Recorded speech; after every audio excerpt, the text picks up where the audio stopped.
Hello students, welcome to Equator Academy Dehradun. और मैं एक और छोटा सा आप लोगों के लिए वीडियो लेके आया हूँ। और इस वीडियो का, जैसे कि आप टॉपिक पढ़ ही चुके होंगे, ये कुछ इम्पॉर्टेंट फैक्ट्स हैं या प्राचीन भारत का विविध है। इसमें अलग अलग जगहों से कुछ फैक्ट लिए हैं जो आपके अपकमिंग यूके पीसीएस आरओ के एग्जाम में आ सकते हैं। चलिए शुरुआत करते हैं। सबसे पहले जैसे कि आप देख रहे होंगे, सेल्यूकस निकेटर, नाम आप देख रहे होंगे, ने युद्ध संधि शर्तों के अनुसार कौन से 4 प्रांत चंद्रगुप्त को दिए। ठीक है, तो पूछ लेते हैं कि भाई सेल्यूकस ने हारने के बाद चंद्रगुप्त को कौन से 4 प्रांत दिए। तो देखिए कौन कौन से 4 प्रांत दिए थे, आपको दिख रहा होगा। सबसे पहला काबुल, उसके बाद दूसरा आपका कांधार, फिर हेरात और मकरा। ठीक है, क्वेश्चन कैसे देखो बच्चों आ सकता है कुछ इस तरीके से। क्वेश्चन अगर थोड़ा सा ट्विस्ट करना होगा तो पूछ लेगा कि इनमें से कौन से जो प्रांत थे वो सेल्यूकस ने संधि शर्तों के अनुसार चंद्रगुप्त को नहीं दिए। तो भाई रट्टा मार के जाओ, काबुल हो गया, कांधार हो गया, हेरात हो गया, मकरान हो गया। दूसरा क्वेश्चन देखेंगे आप लोग, चंद्रगुप्त मौर्य और सेल्यूकस निकेटर के बीच युद्ध का वर्णन, किसका वर्णन, युद्ध का वर्णन किसने किया। ठीक है, तो एपियानास जो है उसने किया था कि भाई इन दोनों के बीच में, यानी कि चंद्रगुप्त मौर्य और सेल्यूकस के बीच में युद्ध हुआ था। तो आपको 4 ऑप्शन मिलेंगे, उसमें से एक आपको चूज करना होगा। ठीक है, अगर देखिए किसने पाटलिपुत्र को क्या कहा था, पोलीब्रोथा कहा था। तो देखो आंसर होगा मेगास्थनीज। बोलना नहीं, ये भी एक बहुत इंपॉर्टेंट क्वेश्चन है, अक्सर रिपीट हो जाते हैं कि पाटलिपुत्र को पोलीब्रोथा किसने कहा था, मेगास्थनीज ने कहा था। अगला क्वेश्चन देखेंगे, किस महीने से मौर्य का राजकोषीय वर्ष प्रारंभ या आरंभ होता था। ठीक है, इसको आप लोग कह सकते हैं फाइनेंशियल ईयर। आज भी हर देश में होता है, हमारे यहाँ भी फाइनेंशियल ईयर का एक मंथ दे रखा है। तो मौर्यन काल में वो कौन सा था जब राजकोषीय वर्ष आरंभ होता था। तो आप क्या टिक करके आएंगे, आषाढ़, या जिसको हम लोग बोलते हैं जुलाई। देन अगला क्वेश्चन देखेंगे, टैबो के अनुसार सीरिया नरेश एटियोकस। तो देखो एक तो क्वेश्चन यहीं से बन गया सिर्फ इतनी जानकारी से कि एटियोकस जो है मौर्यन समय में कहाँ का राजा हुआ करता था, तो सीरियन राजा हुआ करता था। अब देखिए स्ट्रैबो के अनुसार सीरियन नरेश एटियोकस ने बिंदुसार के दरबार में किसे भेजा था। तो आप टिक करके आएंगे क्या, डाईमेकस राजदूत को। तो देखो इसी फैक्ट से 2 क्वेश्चन अलग अलग बन सकते हैं, या 3 कह सकते हो। एटियोकस कहाँ का नरेश था, राजा था, सीरिया का था। डाईमेकस को किसने भेजा था, तो एटियोकस ने भेजा था। और एटियोकस ने डाईमेकस को किसके दरबार में भेजा था, तो आप टिक करके आएंगे बिंदुसार के दरबार में भेजा था। अब अगला क्वेश्चन आप देखेंगे, बराबर की पहाड़ियों में स्थित 4 गुफाओं के नाम क्या थे। आज भी हैं वह। तो भाई ये 4 जो हैं सारी की सारी केव हैं। तो देखिए केवों के नाम, कर्ज, चोपार, सुदामा और विश्व झोपड़ी। ठीक है, देन देखिए अगला क्वेश्चन, अगला पॉइंट देखेंगे आप लोग, अशोक के पौत्र दशरथ ने आजीविकों को कौन सी गुफा प्रदान की थी या दान दी थी। तो आप टिक करके आएंगे, नागार्जुन गुफा जो है वो दान की गई थी। देन देखिए अशोका की माता का क्या नाम मिलता है हमें, तो उनके माता का नाम सुभद्रांगी मिलता है।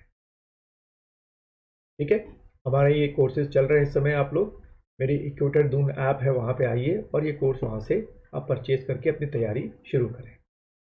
चलिए अगला देखते हैं, अशोक के अभिलेखों में किस लिपि का प्रयोग किया गया है, या किन किन लिपियों का प्रयोग किया गया है। तो देखो ये आपको पार्ट जो है रट्टा मारना पड़ेगा, क्योंकि क्वेश्चन एग्जामिनर ऐसे देता है कि अशोक के जितने भी अभिलेख हैं उनके पिलर रॉक एडिक्ट्स हैं, बड़े बड़े पत्थरों में रॉक एडिक्ट्स हैं। ठीक है, क्वेश्चन कैसे आएगा कि अशोक के जो अभिलेख हैं यानी कि स्क्रिप्ट है उसमें किस लिपि का प्रयोग कभी भी नहीं किया गया। तो ये आपको चारों याद रखनी है। ब्राह्मी लिपि का प्रयोग है, खरोष्टी लिपि का प्रयोग है, ग्रीक लिपि का प्रयोग है, और अरमाइक लिपि का प्रयोग किया गया है।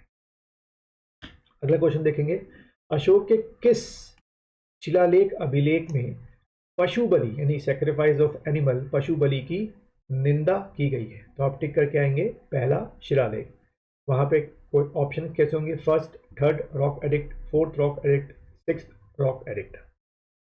अगला क्वेश्चन देखेंगे, किस अभिलेख में कलिंग युद्ध का वर्णन मिलता है और उसके बाद अशोक के हृदय परिवर्तन का वर्णन मिलता है। बड़ा इंपॉर्टेंट क्वेश्चन है। तो 13th रॉक एडिक्ट ऐसा है, यानी कि 13वां शिलालेख, जिसमें बताया गया है कि एक कलिंग का युद्ध हुआ था। युद्ध के बाद लाखों लोगों की जब डेड बॉडी अशोक ने देखी तो ही what move towards the Buddhism या नॉन वायलेंस की तरफ।